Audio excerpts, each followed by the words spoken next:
Hello everyone, welcome back to my Musical Solutions Masterclass Series. I'm continuing with the Tchaikovsky Violin Concerto.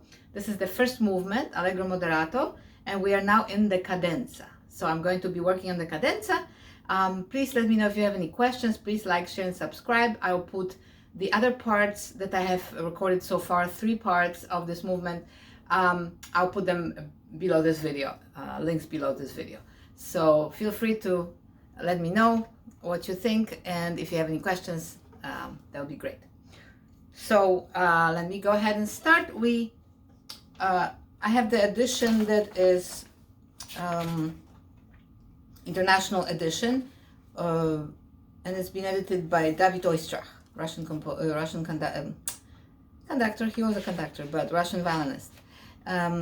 So like I said, we've already gone through the exposition in the previous videos. You can find them below this video, and I'm going to go to the cadenza now. So these are the chords that are intersected with the orchestra tutti. So we have these chords, and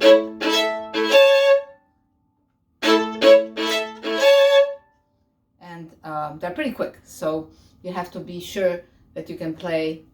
I'm gonna move this video just a little bit, the camera a little bit lower,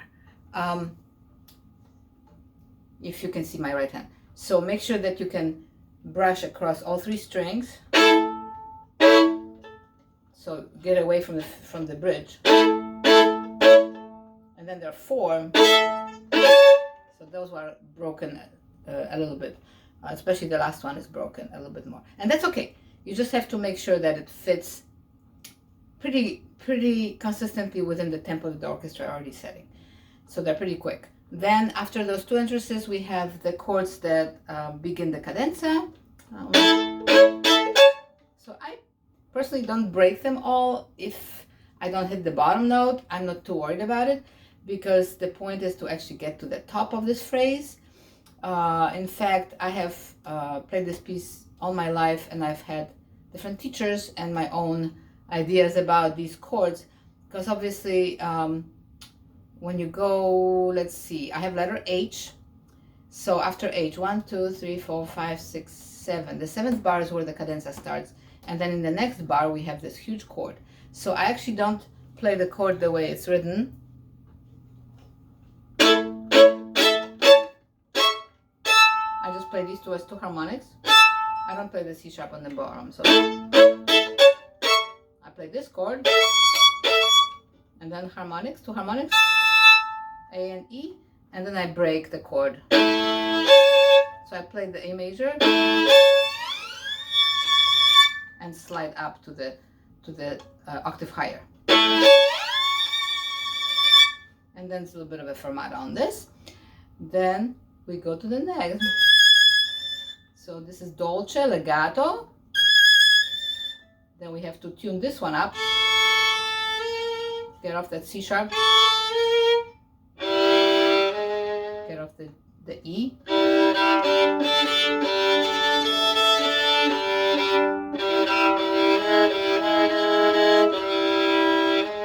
G sharp is by itself. Then we have kind of an upwards motion. Make sure you know it's that. Let's see. You could play 2nd finger on the B. It's probably very good. I don't think I do that, but maybe I do. Yes, I do. Okay, I will write it in, because sometimes you don't even know exactly the fingerings you use that are really good fingerings. Okay, going on, we have arpeggio, A major arpeggio. So you are free to do what you want with these arpeggios. You can take time on the bottom. It does say it's a quarter note, so and then we do the same thing. Now we have a pizzicato here, ad libitum. So in the score it was arco, but I have not personally heard anybody play this arco, so you can kind of break it, arpeggiate it a little bit. So it's like a quiet moment. That's what I do. Then we start again.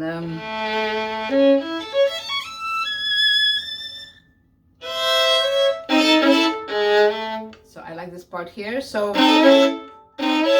you gotta hit those 3 notes pretty good. So bottom, to a very strong bow. So again, don't be too close to the bridge because you're gonna have to play on 3 strings.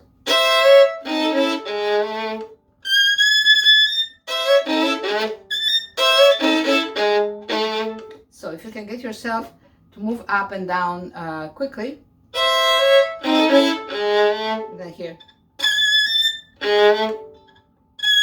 Make sure you hear that note, that G sharp, up high. Let's see. Okay, it's an up bow. See, sometimes I don't have these things written down, so that's an up bow. So you can hear my recording of this cadenza on my channel under the cadenzas, dances, and capriccios playlist, because I'm not going to be talking too much about interpretation since that comes with time. But I like to speed through this area a little bit more so it's exciting. And then we go to the A major arpeggio again.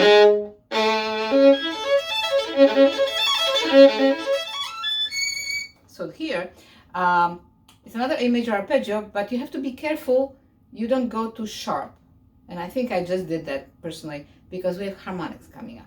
So next arpeggios that are coming up, we have the same issue with the harmonics, making sure that the arpeggio is not sharp. I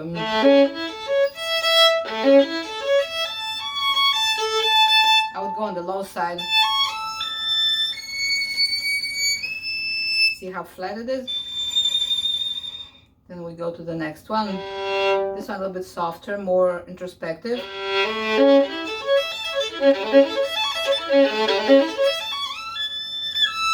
I play a harmonic here, and that helps. I think that helps keep that arpeggio not sharp, because then you have more harmonics. So try to play a harmonic on that E. Now this one is an artificial harmonic, so we can adjust that one if it's sharp or flat. So we have that advantage. Then going on, another A major with a G on the bottom.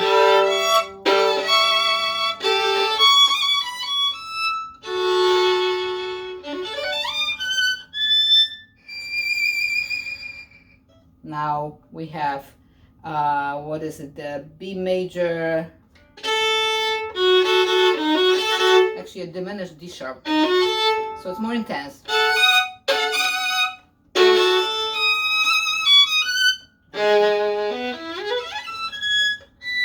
Take your time.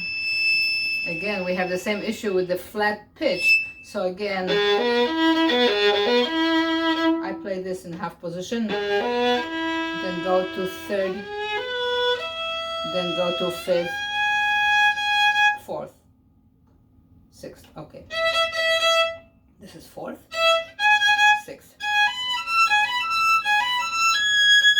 Again, don't go sharp.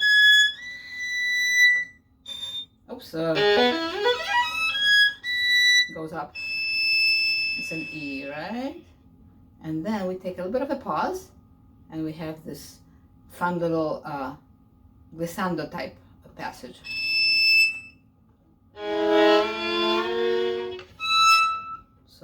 So 1, 2, 3 times. Then we go to second and third finger. So we keep going down an octave. Now here, this is a little bit challenging because you have to have very firm hand. It's like a very aggressive vibrato. Whoops.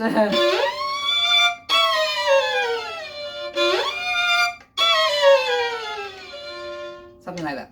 So the next one, so that goes down to piano. Then we go back to the high E. Then we start on the second sort of like a second group from before. So we start a little bit higher here.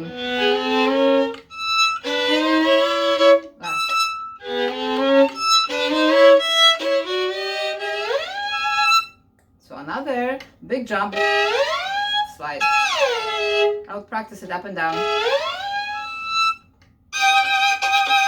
And then we slide again with that big vibrato. And now change the bow on that last one. So we can play down bow on the next high E, because that's the loudest one. So again, 3 notes at a time. You're gonna grab the 3 strings. So be away from the finger, from the bridge.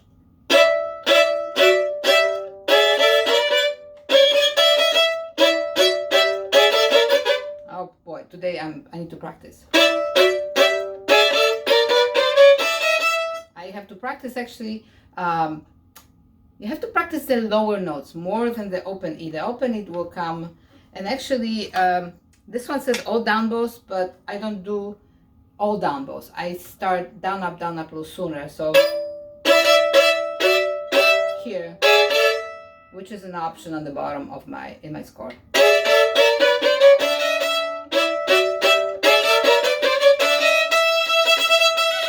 Because it goes into triplets, so it speeds up. It's kind of written in, right? The minor, take your time.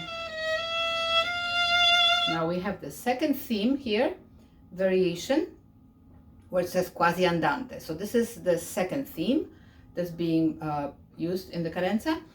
But we have some interesting chords on the second note, which is interesting. So the first note,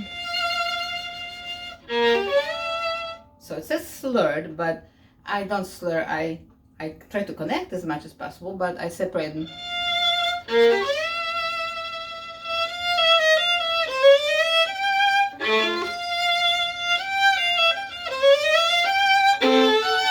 Okay, so tam tam ti da da da da pa pa pa pa pa pim.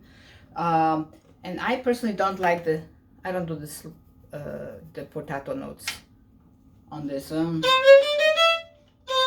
Just doesn't work out for me on the down bow. So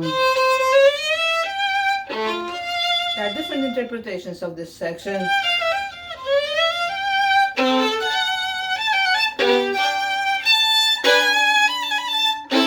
Okay, so it builds and builds. So you have to be very sure about these chords. Make sure you know some of these are tricky. They have an octave here, for example. Others have fingers kind of curled up underneath each other. Here's a simple, more of a simple chord. Another octave. This one I changed to a D, B, and G sharp instead of D, G, and B sharp. G sharp. That D and G just wasn't, didn't make sense to me.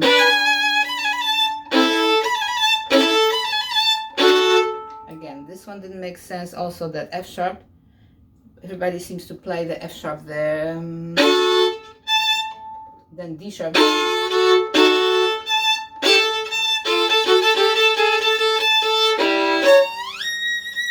So this is the peak, the climax of this cadenza. I think that's the climax, yes. That's like really where the whole thing is going. So the first one I play as written with single notes after the chord. Let's see.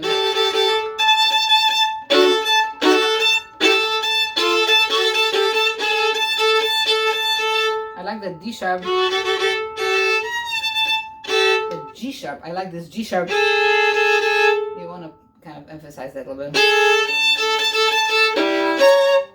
Yes, that's a C sharp. I don't know why I didn't think it was a C sharp. Octave. And then we have a scale.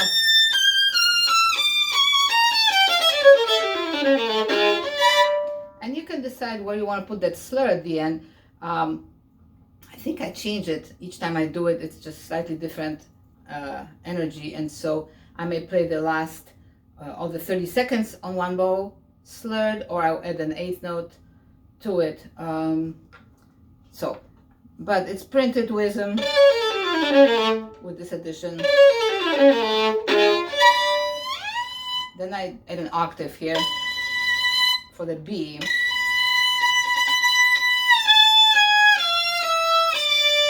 You can decide if you want to do that or not, but that makes it more exciting for me.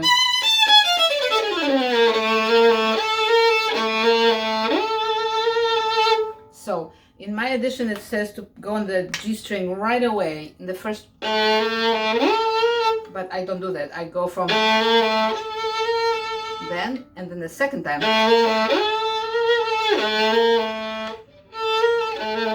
then go back to D string, and then it's fun. The fun really begins. So you have to keep your fingers really light.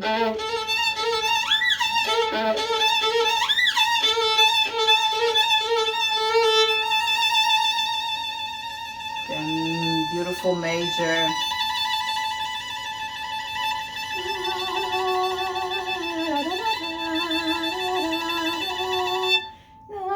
So the theme comes in with the flute, and that's the end of the cadenza. So please let me know if you have any questions. Again, the part 1, 2, and 3 are going to be in the description below. Videos you can watch from my Musical Solutions series, and there's many other videos there of Mozart Violin Concerto. There's some Bach, there's some Paganini, there's some Sarasate, so please check them out. Please like, share, and subscribe, and let me know if you have any questions. I look forward to your comments. Thank you for watching.